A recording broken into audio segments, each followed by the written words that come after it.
dari endingnya juga itu integrasi sistem ya Pak ya. Benar, benar. Nah, mungkin saya cukup kayak penasaran sih Pak, kayak kan yang mungkin yang kita biasa tahu atau kita pelajari itu IT audit di perusahaan kayak gitu ya Pak ya.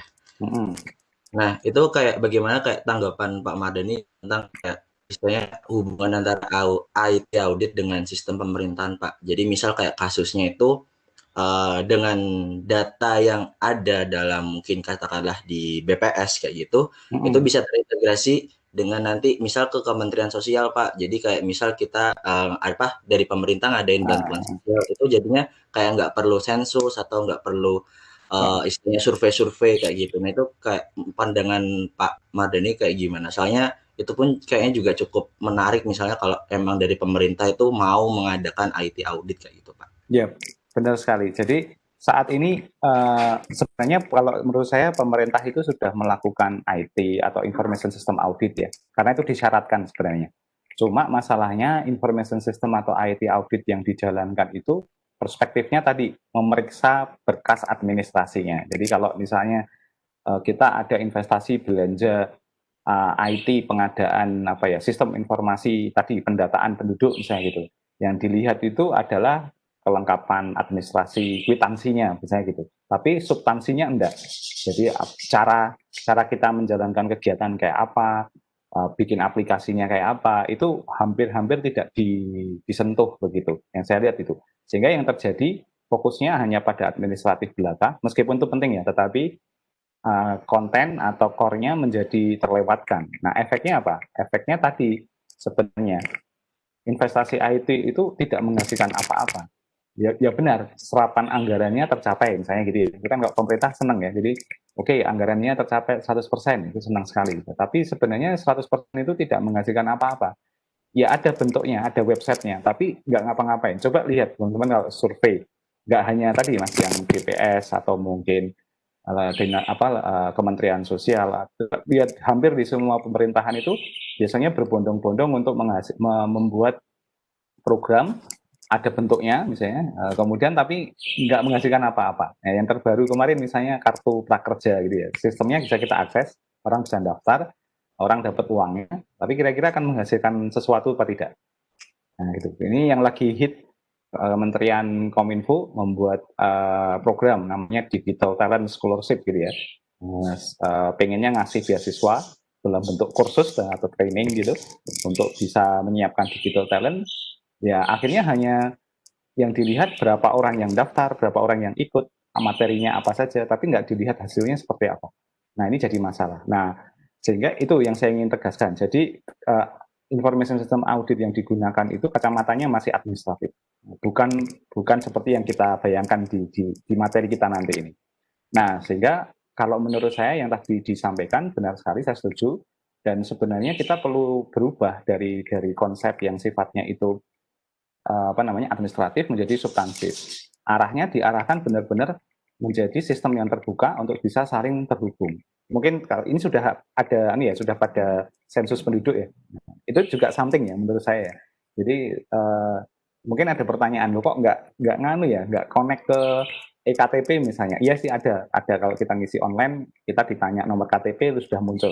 Tapi seolah-olah kita seperti mengisi EKTP baru. Nah, ini juga bermasalah. Harusnya tidak seperti itu. Kita bisa mengumpulkan data dengan cara yang lebih lebih baik. Nah, sehingga itu nanti tugas kita. Kalau ini kita jadikan case, maka kita ngasih masukan nanti. Kita masih rekomendasi. Harusnya seperti ini loh.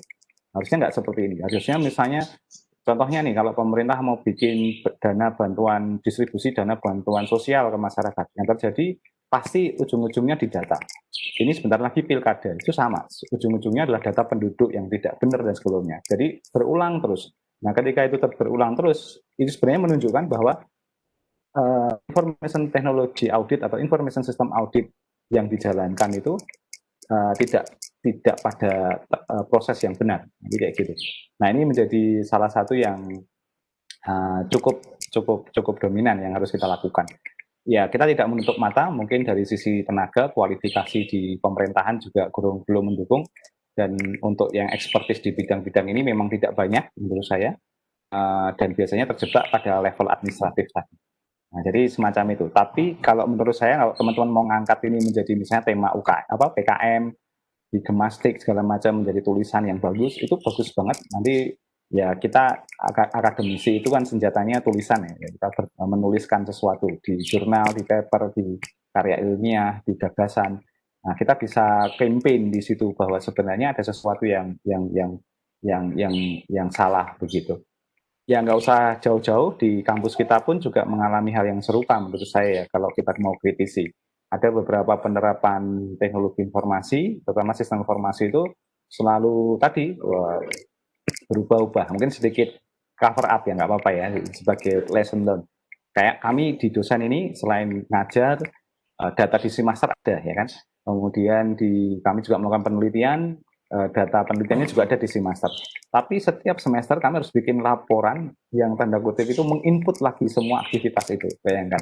Ya harusnya kan itu tinggal kita generate, ya katakanlah kayak ada tools untuk ngambil data, saya bisa assign data mana aja yang saya tarik dari semester, jadi kan gitu.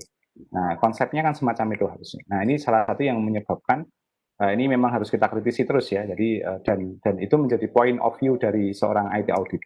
Jadi kalau dua pertanyaan tadi saya sangat senang karena itu menunjukkan bahwa ada gaya kritis di rekan-rekan mahasiswa. Itu yang dibutuhkan oleh seorang IT auditor. Tapi daya kritis yang baik tadi diarahkan kembali ke sifatnya itu nanti untuk tadi mempush sebanyak mungkin value, tapi dan meminimalisir sebanyak mungkin resiko. Kita boleh mengkritisi, tapi balancing apa yang bisa kita rekomendasikan untuk hal-hal yang value tadi.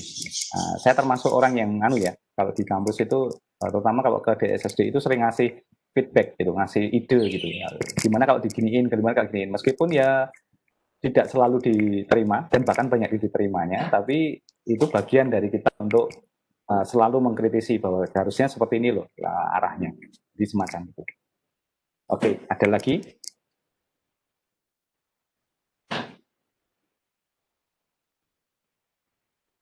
Oke, sudah tidak ada. Oke, kita lanjutkan.